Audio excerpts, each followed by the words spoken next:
All right, man. So episode 1, talking about sports. Let's go ahead and dive into it. So right now, I think the most prominent leagues going on are definitely the NBA and, of course, the NHL that's also going on. Probably going to give you more insight about the NBA on this episode. Haven't been able to tap into the NHL like I wanted to. But yeah, man, let's go ahead and talk about it, bro. The NBA is exciting right now. Super electrifying. Definitely a lot of different teams that could potentially be championship contenders. If you look at the East, I mean, you got Philly. Joel Embiid always made Philly a true contender, but they never really were able to surpass anything more than that. Got the James Harden edition. You got Miami hot shots. Definitely were people who shocked the world during the bubble times, the COVID times.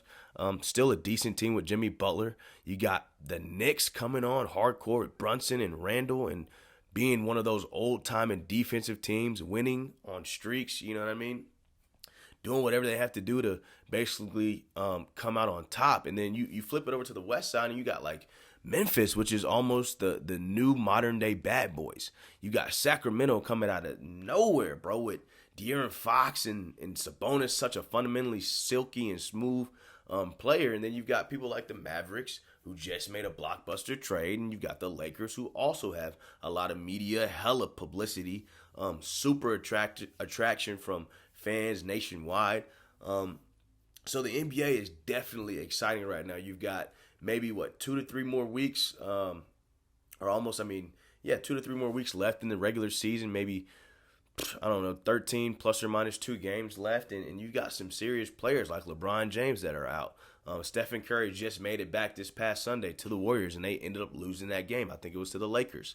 So it's a lot of conversation. I mean, you got the Ja Morant incident, waving the gun on the camera, the Dylan Brooks, Draymond Green squabble. The NBA is full and packed with a whole lot of different things, information, exciting relationships, different connections, bro. And it's a good time to definitely jump into it. The playoffs are right around the corner. Like I said earlier, the Ja Morant incident, man. Just to give you my insight on that, bro, Paul Pierce came out and said he doesn't see why it's such a big deal that Ja Morant had a gun. He said you never know what players might be interacting with, who they might encounter, or the environment that they might happen to fall into. And I respected that. I truly could agree and understand where he was coming from. I believe he was stabbed like multiple times. And he was like, that's why I began to carry a gun. You know, you got the Gilbert Arenas situation where he had a gun in the locker room, got in trouble with the NBA with that.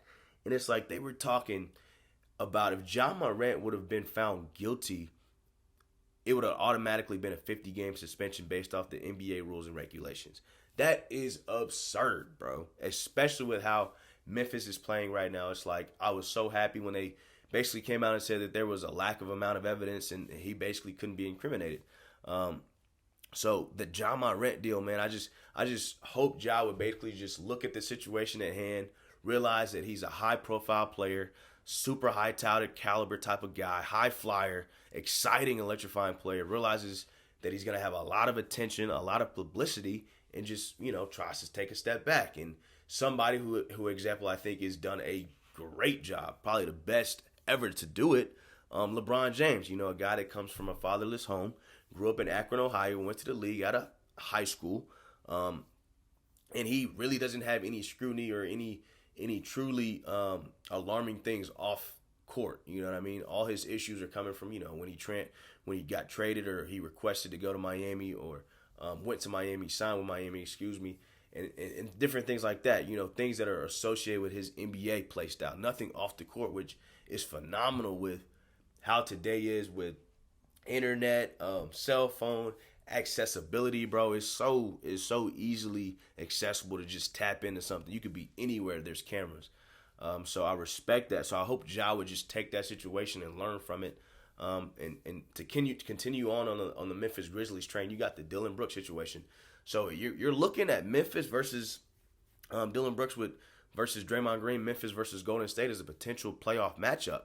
And when you think about it, it's like that is an exciting matchup because it's kind of like the old school days where you got a little bit of a, budging going around, a little bit of I don't like you, maybe some derogatory slurs here and there. But you got this beef and it's being showcased on media, bro. You got like Draymond Green apparently came out and said Dylan Brooks was having some issues with his teammates, and Dylan Brooks came out and clapped back and said, hey, don't try to say anything that's not true. I'm not the one having altercations with my teammates. For those of you who might not know, the Jordan Poole altercation with Draymond Green. Draymond Green, I believe, punched a man, at a practice in the facilities of the Warriors. So, craziness, bro. Definitely a lot of things that I feel like you should be wanting to chime in, especially if you're an NBA fan. You got teams like the Knicks, the Lakers being exciting, bringing back that old school fire. Boston Celtics, oh my gosh, bro, they're coming on with Jason Tatum, Jaylen Brown coming off an injury. So speaking about it, bro, let's keep talking about some of these teams out of the East. You got Philly, right? Philly's always been a major contender with Joel Embiid. Good defensive, solid player. I think this is the second year. It's between him and Jokic on who's going to be MVP. Jokic, of course, won the last time. But they've got the addition of James Harden, the guy who's still seeking his first championship. Went with OKC, had a run as a great six-man, had his run in Houston. All of that stuff didn't really, necessarily work out in his favor. Went to Brooklyn, didn't really work out. Now he's with Philly, and it looks like he fits. You've got the Boston Celtics, like I was talking about earlier. Such a great young squad. Were former runner-ups in the NBA championship. Jason Tatum coming on, such a great two-way guard that I actually wasn't aware of. Had to watch the game, listen to my old mans. My pops put me on him. Definitely a solid guy. Then you've got teams like Miami, man. Definitely hot shot boys coming out with the COVID bubble, like I was saying. Just so many different teams, a plethora of guys. Milwaukee, Giannis, the Greek Freak, probably the best in the league, best player, most electrifying, most versatile. Can plug and play anywhere, whether it's defensively or offensively. Has weaponry that is tough to defend. Then you flip over to the West, bro. Oh my gosh, the Mavericks, the Lakers, the Sacramento Kings, it's so many great teams. Memphis Grizzlies, like the modern day bad boys, bro. Wow. So definitely exciting times with the NBA going on. So to kind of give you insight on my two favorite teams, the two teams that I follow the most, and that's the Mavericks and the Lakers, man. I got to be a Mavs man. From Dallas, got to support all Dallas teams. So I'm always following the Mavericks. They definitely just had the big blockbuster trade with Kyrie Irving. Going to the Mavericks from the Nets, bringing a lot of scrutiny with them because of the whole thing that, with the anti-Semitism thing going on. But they let go of Dinwiddie and Dorian Finney-Smith. Dorian Finney-Smith, probably one of the best D&3 wings in the league. Dinwiddie was already a solid guard prior to coming to the Mavs when he was originally with the Nets. And he fit well with Tim Hardaway and all of those guys. Some fans thought Dwight Powell might have been traded or, might have been dealt before one of those guys. And some fans were, a little bit hurt. And I frankly don't think that it's going to work out with Kyrie. I think in order for you to win a championship, you got to have a defensive team. And, with Luka and Kyrie both being highly touted, super high caliber offensive shot creators, it's like, how do you think that's going to work out? You know what I mean? It's like, but then again, I hate to say it, when they played against Philly, Kyrie had 40, Luka had 42. And I'm like, if you can consistently score 82 points and your bench only has to come up with 20? That's tough to defend, bro. That's only 4 players getting 5 points. Tough to defend. And then going into the Lakers, my other team, which is actually probably my favorite team in the league right now.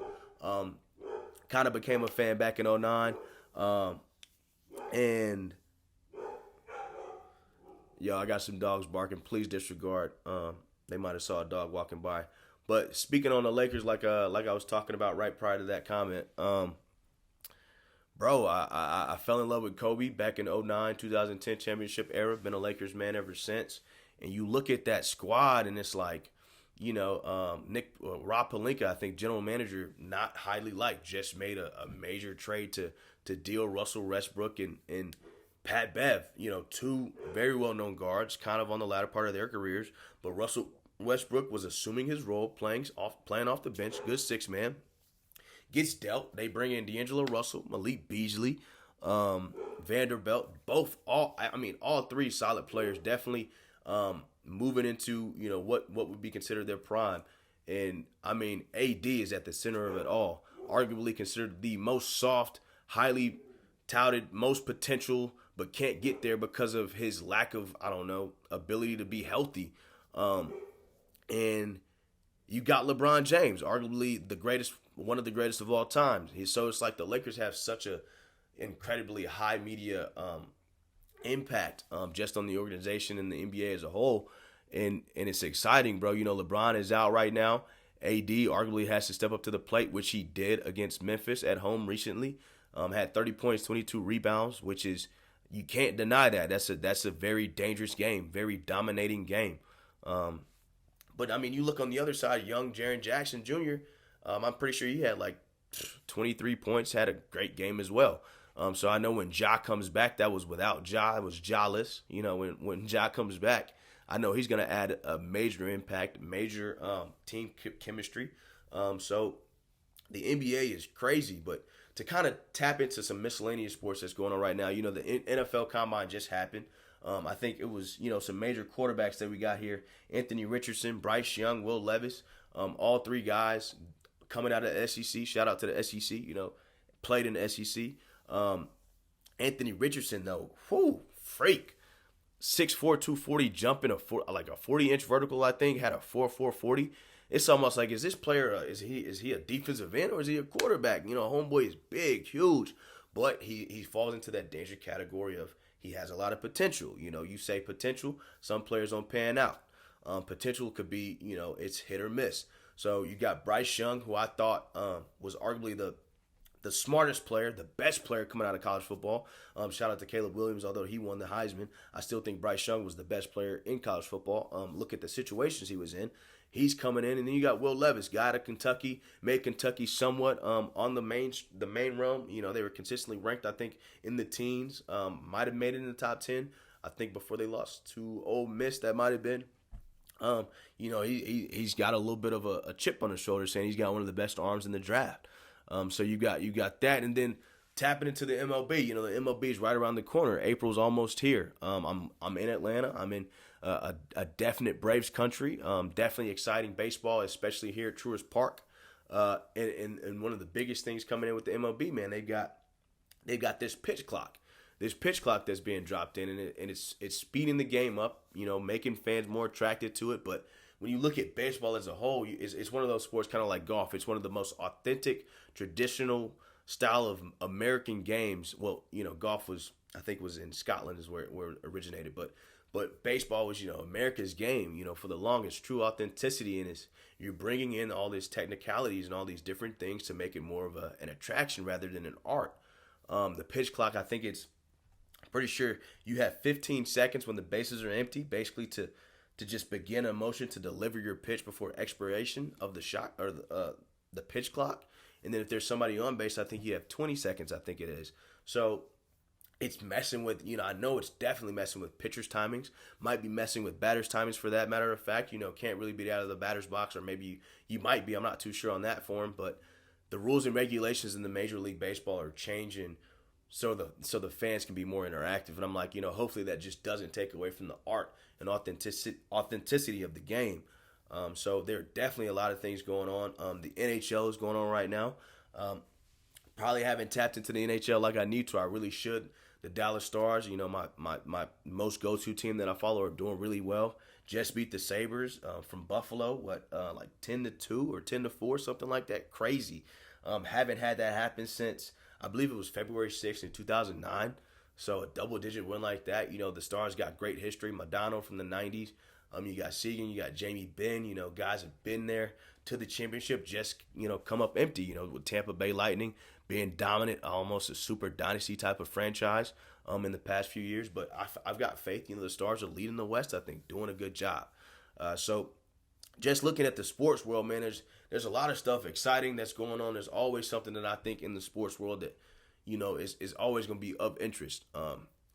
Like I said, for example, there's with all this media and all this attention and publicity with all these cell phones and these cameras, it's so easily tapped into, some of these lives of these players, which has somewhat become a reality TV series. But I just want to try to keep it mainly sports focused on here. Can't wait for the NFL season to kick off. Man, them one-on-one conversations are going to be so in depth. I'm looking to break those suckers down by like formations and everything, man. Love the NFL. Probably my favorite league out of all the professional leagues. And that's basically it. That's all I got for episode 1, bro. Hopefully everybody tuned in, enjoyed it. Please leave comments. Please like, share the wealth. Spread this out. Give me your opinions. Let me know what you think. I'll definitely love to bring that on here, interact with some questions, discuss the questions. And then if I got some buddies out there that want to come on and deliberate as well, this is what this platform is going to be for. Social media pages are coming up soon. If they aren't already up, be on the lookout for anything else. And hey, everybody stay safe. Hold it down. Peace and blessings. Until next time, be easy.